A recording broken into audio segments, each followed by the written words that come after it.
Hi, I'm Lois Powell. And I'm Susan Schuler, and we're here to share tips, tricks, ideas, and resources to help you discover what's your story. Well, good afternoon. Hey, Susan. Lois. Listen, today we're going to talk about the census, and I'm hoping some of you have seen our podcast or heard our podcast before. We've talked about the census in the past, but we've had requests to really dig deep and do some mining of the census so people understand what's going on in every census. So we're going to start with the 1790 census. And I'm going to tell you right now, in these early census, which Susan is going to talk about, she's probably going to do most of the talking. Because quite honestly, I don't have family back that far here in the United States. And I'm telling you that so that don't get disheartened if you can't find somebody. When you find the last point, that may be when they came over. It's possible that they came over earlier and they weren't captured in the census, and we'll be talking a little bit about that too. Exactly. So, Susan, why don't you tell us a little bit about the census and why it's here? Okay. First off, the census is one of my favorite record sets. I think it's great for a beginning genealogist to get their feet wet into finding information about their family. General information about the census. The U.S. counts its population every 10 years. They do so because it is mandated by Article 1 of the Constitution.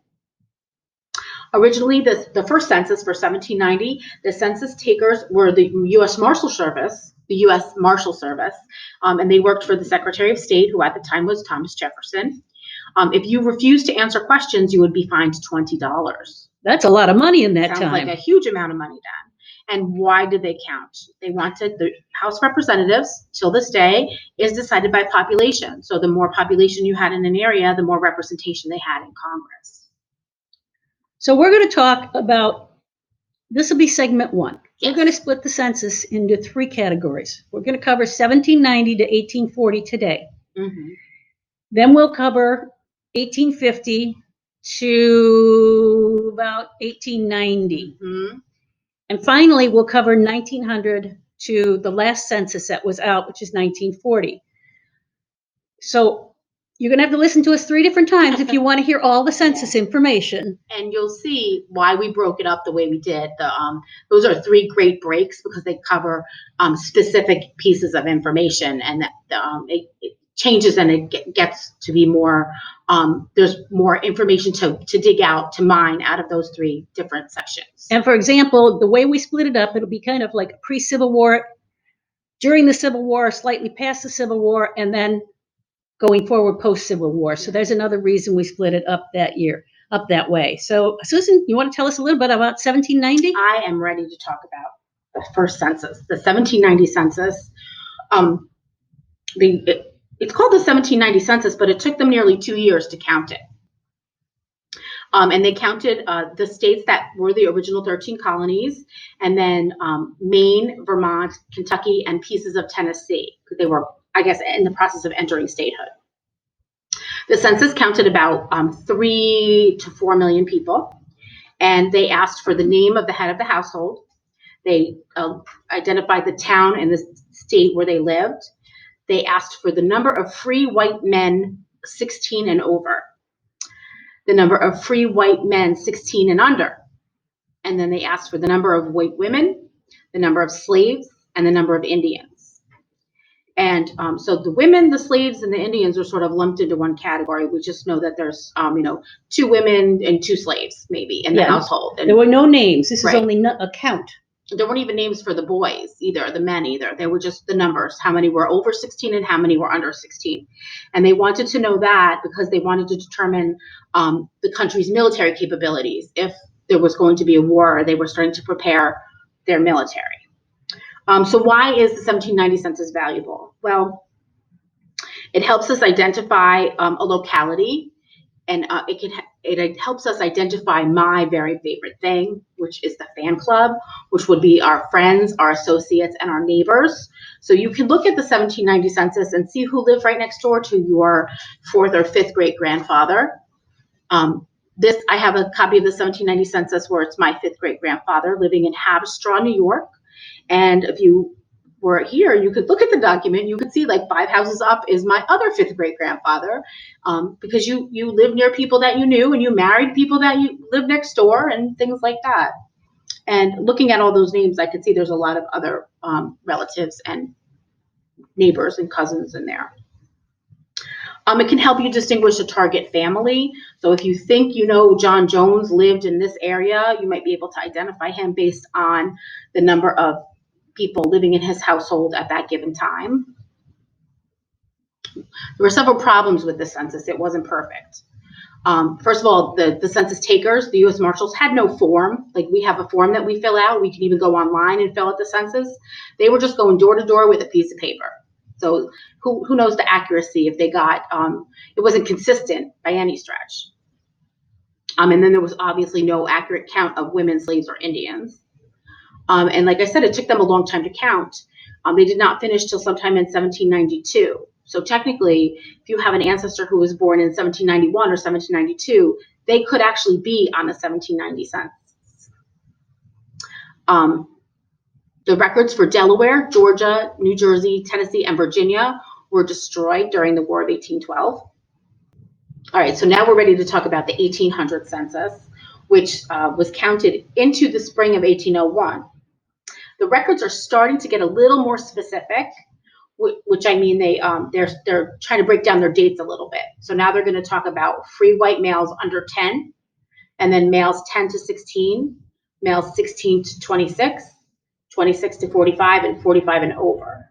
And now they're actually asking for the same information for free white women. So if you don't know, you're not going to know their names, but at least you'll know that if your ancestor was born in 1799, they would be counted on this. We hope. And we say they're counted, we're saying they're not using their names. They're indicated with a tick mark right underneath their appropriate age. And the tick marks can be useful. What I would do is I would go to my family and write out who I think is in this family and see if I can match it on the tick mark. Like if John and Mary Rose had 5 kids and I kind of knew their ages or their date of birth, I would kind of go through and try to figure out, okay, that could be her and that could be him. And if you subscribe to Ancestry.com, if you go into the extras box on the top, there's a mark for Ancestry Academy, where they have tons and tons and tons of videos that will teach you. It's sort of like the Ancestry's version of YouTube, and it will teach you all different things. And they have a really great 15-20-minute video called Who is That Tick Mark? And it's given by a professional genealogist named Mark Lowe. And I have to tell you, I've probably watched that 3 or 4 times just to get a refresh. And it does work. You can take the 1790 or the 1800 census, take your family and try to match the tick marks. And he gives you specific ways to do that. So, in fact, I think that's a good thing to do for all the census that are counted, because you start to find out when children enter the world. Mm-hmm. If they didn't show up in 1790, but they show up in 1800, it doesn't mean a miscount necessarily. It may mean that more children were born over that 10-year period. And you can start to assess that a little bit based on how many people are 45 and over. And if they're still 45 and over 10 years later, the odds are they're not the ones that had that kid. Absolutely. So there are little things that you can learn if you just read all the specifics and try to interpret those tick marks. Exactly. And I think interpret is the exact word. Study it, try to be methodical, figure out, okay, if this is my family, who was born this time, who was born this time, where did they live? So the 1800 census still has no identifying questions about slaves or Indians. And now we're starting to branch out. America's getting bigger. Now we're including the state of West Virginia, the state of Indiana, the territory of Mississippi, and parts of the Northwest Territory. And that's a real good point when you talk about the territories, because another reason for the census is they were trying to count as many people as they could. Why? Not only the House of Representatives, but that's how you got statehood. You needed population. And so that was another reason for as many counts as they had. Absolutely. So some possible problems with the 1800 census was there was still no form. So it was very inconsistent across the country as to who was collecting the information and how they were retaining it. The age brackets are not consistent, because I think, you could be between 10 and 16 and also be between 16 and 26. That's right. So, take it with a grain of salt when you're trying to plot out who your family is. Yeah, that's another reason for looking very closely at those tick marks. It's a somewhat of a hassle, but you lay it out on a piece of paper and you'll find the differences between the two. It could be somebody was double counted because of that. Exactly. The other thing that was wrong with this census, and I can't believe it did not give me a heart attack when I heard it, Lois, is that when these were back in the central area being tabulated, some knucklehead thought it was a great idea to go through and alphabetize them instead of leaving them the way they were. So if they're alphabetized, you're no longer next to your neighbor, which decimates the fan club. Which is a real problem, again, because in this census, it's only counts. There's no house locations. There's no other information other than counts and head of household. So if they alphabetized, you might know that Susan lived next to her brother, but if they don't have the same last name, you're not going to find that out. You're never going to know it. If that's, Johnny's future in-laws are next door. They're gone now. And some records were lost, did not make it to modern time. And the records that are lost for the 1800 census are Georgia, Tennessee, Kentucky, New Jersey, and Virginia. And I think that might be a holdover from the War of 1812 because it's a lot of the same states. So now let's move on to 1810, and let's add 1822 because they're pretty similar in the census.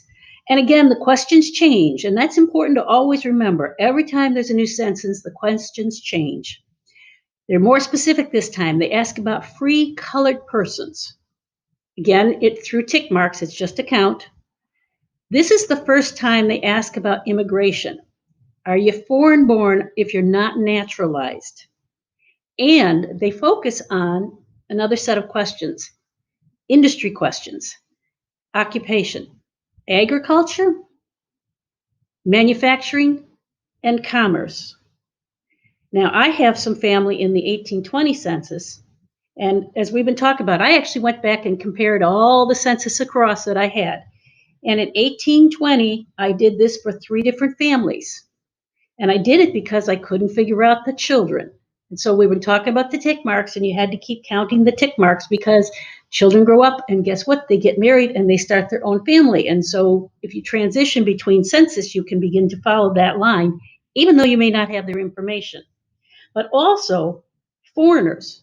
I started to find out if somebody else had just come over or if somebody was not naturalized. I may not know who, and I may not figure that out right away from that census, but I'll know that there was somebody that I should be looking for. So that was an important piece of information. And then the other one, we talked about the industry or occupation. I found that in my husband's family, which I suspected, they were pretty much all in agriculture. But there was a focus on manufacturing and commerce too. And so if somebody was running a store, they wouldn't be counted under agriculture. They wouldn't be counted under manufacturing. They would be counted under commerce. So these, again, aren't specific, but they're leads for you to start searching for additional information. Every piece of information in this census is a clue. It's going to help you figure something out. That's a very good way to put it. Want to talk about 1830? Sure. Okay, so 1830 is the first time they start to ask about some health concerns. They ask if you are deaf, dumb, or blind. And then you ready to talk about 1840, my favorite? Well, I guess if you insist.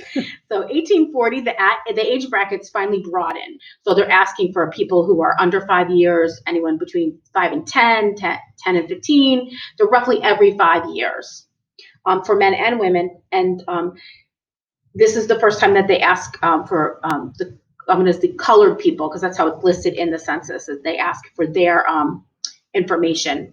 Still just tick marks.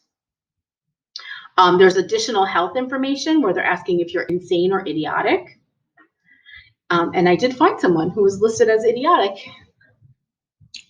And the big part of the 1840 census is that there is a page 2, and they have to look for page 2. If you're on Ancestry or Family Search, make sure you click the arrow button to see the back side of it, because this is the first time in the census that they ask for pensioners or veterans of the Revolutionary War, their ages, and any of their health concerns. And to me, I think that's purely monetary. They're trying to figure out how much they're spending on the pension, the Revolutionary War pensions, and how old are these people, and pretty much how much longer are they going to be with us. And that's a really good tip, by the way.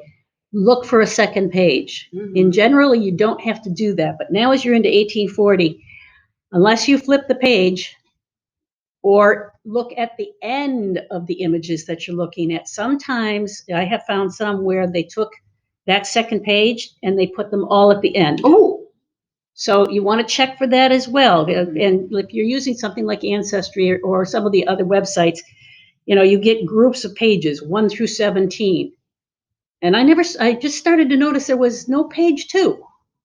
That's scary. And I found out around page 14, all of a sudden, all I had was page 2. So you have to connect sometimes the dots. So beware of that.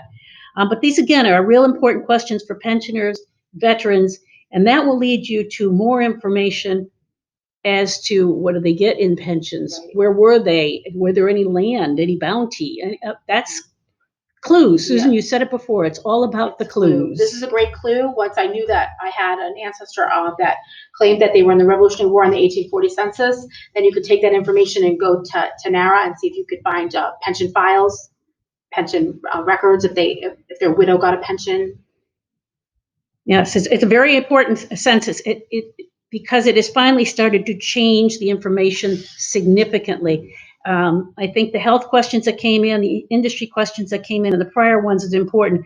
But now we're really starting to get down to Revolutionary War and some of those specifics, which will give you even more clues. And it really mirrors how the country is growing.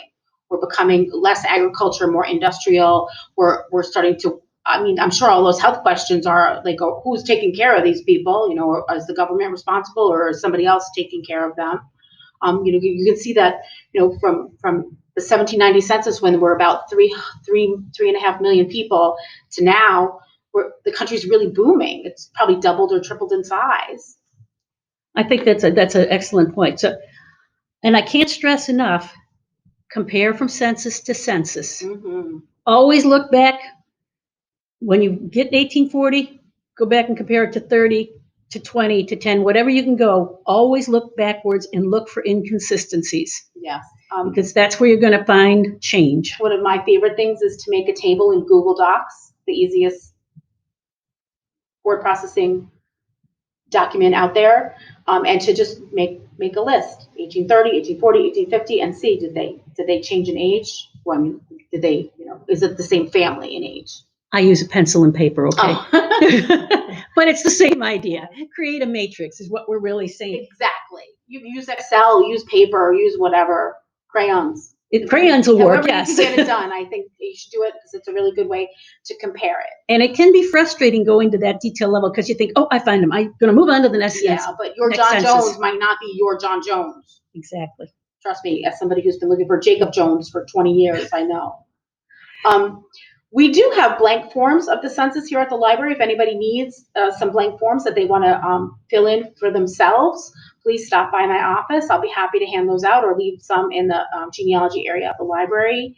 And I really want to mention the book, Finding Answers in the U.S. Census Records by Loretto Szucs, because reading that cover to cover was a huge help for me in my genealogy and in preparing for this talk. That's excellent. So please join us again for our next podcast when we're going to create the same set of information, only this time it'll be for 1850 through 1890. Yeah, so the Civil War is in there, more of the growing of America is in there, and the information gets more and more specific, so a lot more information to mine. So we'll be talking to you again soon. See you soon. Thanks for listening.